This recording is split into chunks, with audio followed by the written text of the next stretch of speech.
Hello everyone, and welcome back to Jesse Hecht Creative. Today we're going over some LEGO BIONICLE gift with purchase style builds in the form of the Darkhunters, Nidiki, and Krekka by myself and Fusili. Before we begin, leave a like, hit subscribe, and comment below your favorite figure in this review. It really helps out the channel. Now let's get to it. Krekka's head sculpt is really well done as far as the pieces used to make it. I really love how it looks within system, though not in real life in a way. Stud.io, or LEGO Digital Designer, or whatever you want to call it, was used to make this, so it was within a digital space that is not physical and I believe untested in the physical realm. Point being, to the quick, this does not really work that well in real life, I gotta say. This is coming apart a little bit, and this tube was really hard to put in there. It was awful. There's no flexibility for it at all. It doesn't look that great to me. And again, did I mention the front of the face is falling off as I speak? It's awful. There was also a sticker for the eye you could place on here with a different kind of tile, but I just put this tile over here to make it look kind of like the movies / set. And the articulation isn't really that great for this. You can swivel the head left and right, and that's pretty much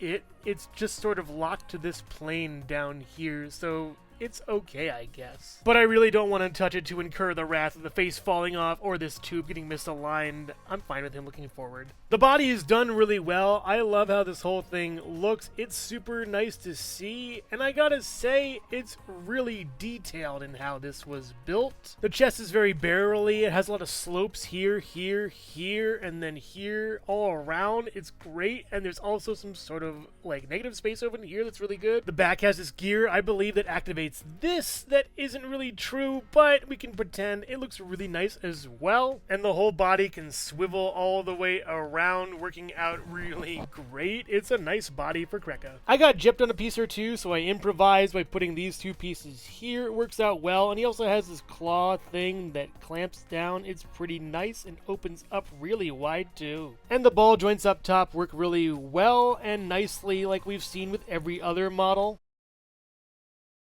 The other arm looks fine. This is actually pretty interesting to have a Vaki arm kind of thing here that works well for when I want to actually make the Vaki. And the rest of the arm has the same articulation we've seen, except for a hinge at the sort of Vaki arm thing, but this is what I want to talk about really. Doing that should not make the piece fall off. This should be stress tested before instructions are sent out to people. Really now, come on. Do I have to replace these two studs with a rounded 1x2 plate? Because I totally can and probably will. It would probably save the day once again for the third time. And actually, I figured out that you could just take off the studs. You don't really need them at all, and just put this on here like this, and it's fine. It works. And you can also clamp this down a little bit without having it fall off. I'm just gonna keep it like this, honestly. And also, this shouldn't happen, really, but it actually makes the next part reviewing way better for the legs, at least. Krekka's lower torso is pretty basic, and I do like it, though. He's kind of a butt over here. I like this piece, too. It's sort of a cod piece. It works well. And I gotta say, I really love the legs the most out of this figure. I rarely say that with any action figure I review, but here we are. What's ingenious is the articulation. We get the normal ball joint up here, but we also get a hinge over here with these clips. It's awesome. And then down here, we get the normal ball joint again, also with this kind of thing. I guess the tongue. We also get some texturing on the sides over here on each, as well as on the back as well, with some heft to that, kind of like Tahu. And the feet are just amazing with all the little parts spread out. These are excellent legs. I love them. It's just a shame the upper half had to be pretty crummy. Oh yeah,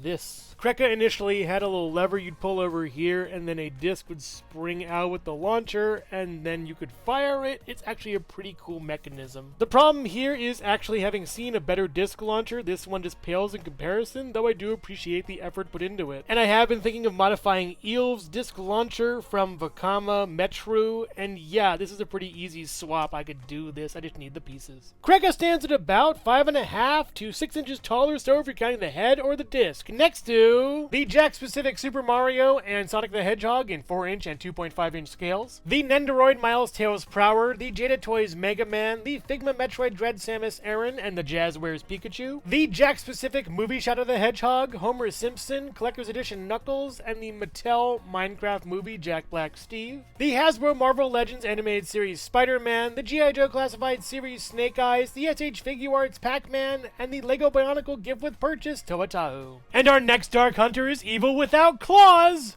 right after this. Hello everyone, and thank you so much for watching so far. Make sure to click like, subscribe, share, leave a comment, and hit the bell icon for more creativity. Now let's get back to it.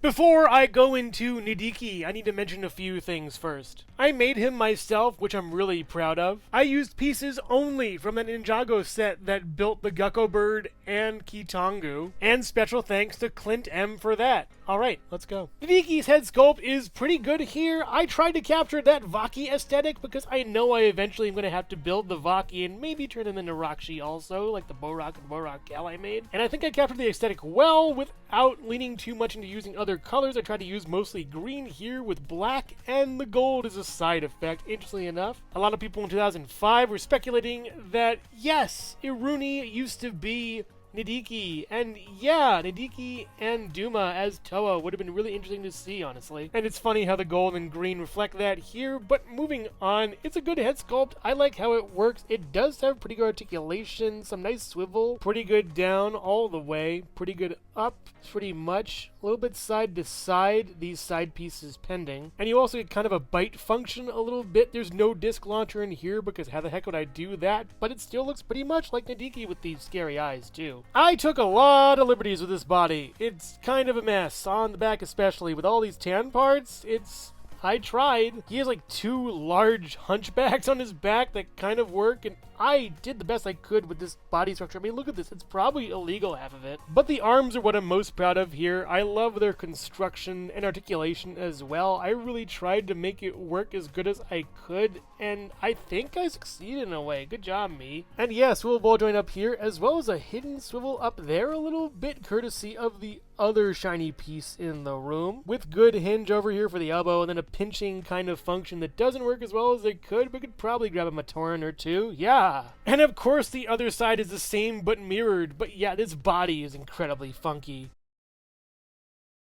And the legs, I think, are pretty good. They don't move or anything. They are static, but they're Nidiki's legs, and they work so well. They're mostly meant to be viewed from the top, however, so yeah, take that with a grain of salt as you look at this, but I gotta say, they're pretty good. The underside's kind of a mess, just a bunch of red pins there, but we don't need to look at that. Just look at this and look at it from the top. It's pretty fine, and I think it's fire. Nidiki stands at about 5.5 to 5 3/4 inches tall or so, next to the Jakks-Pacific Super Mario and Sonic the Hedgehog in 4-inch and 2.5-inch scales, the Nendoroid Miles Tails Prower, the Jada Toys Mega Man, the Figma Metroid Dread Samus Aran and the Jazzwares Pikachu, the Jakks-Pacific Movie Shadow the Hedgehog, Homer Simpson, Collector's Edition Knuckles, and the Mattel Minecraft Movie Jack Black Steve, the Hasbro Marvel Legends Animated Series Spider-Man, the G.I. Joe Classified Series Snake Eyes, the SH Figuarts Pac-Man, and the Lego Bionicle Gift with Purchase Toa-Tahu. And here's Nidiki next to Kraka and lhikan with his skyboard. And I didn't even think to get the scaling right. I just started building and made Nidiki, and it actually works out pretty well with the scaling, so well done, me. Well done. And here he is next to his set mates, the Gecko Bird and Kitangu, which you can all build using the same set, which I think is really cool. Oh, Kitangu, you have something on your face. Let me help wipe it off there.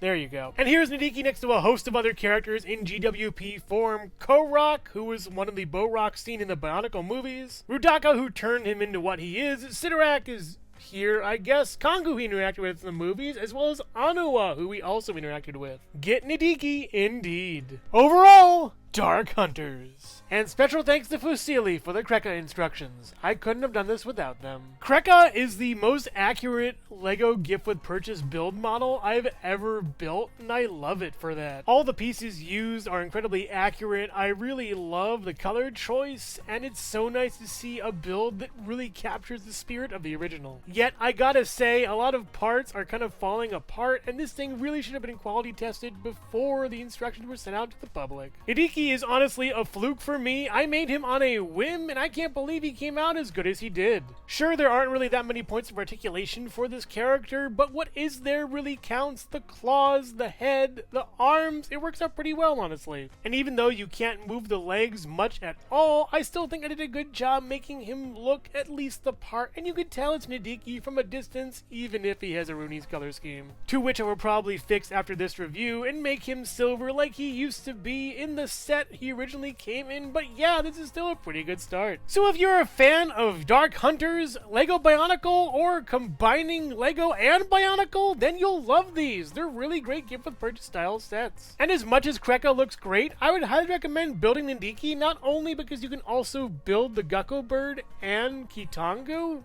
but Kraka just needs a little work here and there, honestly. But make no mistake, all you need is Nivok and you have a Makuta bingo. So which build here is your favorite, Nidiki or Kraka? Let me know in the comments below. Thank you so much for watching Jesse Hecht Creative. Make sure to click like, subscribe, share, and leave a comment. You can also visit us at jessehechtcreative.com for more reviews like this one. Thank you so much for watching, and keep being creative. Stay tuned.